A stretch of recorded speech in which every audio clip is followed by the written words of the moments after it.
আসসালামু আলাইকুম প্রিয় ভিউয়ার্স, আজকে সর্বশেষ সংবাদে আপনাদের সবাইকে স্বাগত।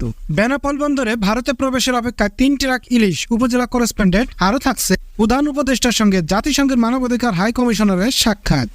বেনাপোল যশোর শারদীয় দুর্গাপূজা উপলক্ষে 49টি রপ্তানিকারক প্রতিষ্ঠানকে 2420 মেট্রিক টন ইলিশ রপ্তানির অনুমতি দিয়েছে বাংলাদেশ সরকার। বৃহস্পতিবার 26শে সেপ্টেম্বর অনুমতি পেলে ইলিশের ট্রাক ভারতে ঢুকতে পারে বলে জানিয়েছে একাধিক রপ্তানিকারক প্রতিষ্ঠান। এই অনুমতির অপেক্ষায় গতকাল রাত 12টা পর্যন্ত বন্দরে দুটি রপ্তানিকারকের 3টি ট্রাককে 12 মেট্রিক টন ইলিশ বেনাপোল বন্দর এলাকায় দাঁড়িয়ে থাকতে দেখা যায়। এদিকে সরকারের নির্দেশনা অনুযায়ী আগামী 13 অক্টোবর এর মধ্যে ইলিশ রপ্তানি শেষ করতে হবে বলে জানিয়েছে মৎস্য কর্মকর্তারা, যার প্রতি কেজি রপ্তানি মূল্য $10 বা বাংলাদেশি টাকা 1180 টাকা।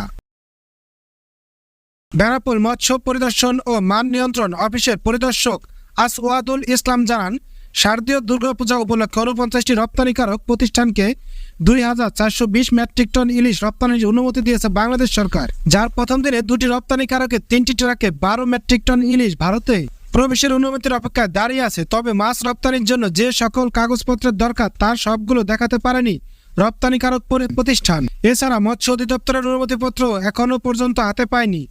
এই অনুমতি পেলে ইলিশের ট্রাকগুলো ভারতে প্রবেশের অনুমতি দেওয়া হবে বলে জাতীয় প্রধান উপদেষ্টার সঙ্গে জাতিসংঘের মানবাধিকার হাই কমিশনারের সাক্ষাৎ। অন্তর্বর্তী সরকারের প্রধান উপদেষ্টা ডক্টর মোহাম্মদ ইউনূসের সঙ্গে সাক্ষাৎ করেছেন জাতিসংঘের মানবাধিকার বিষয়ক হাই কমিশনার ভলকার তুর্ক।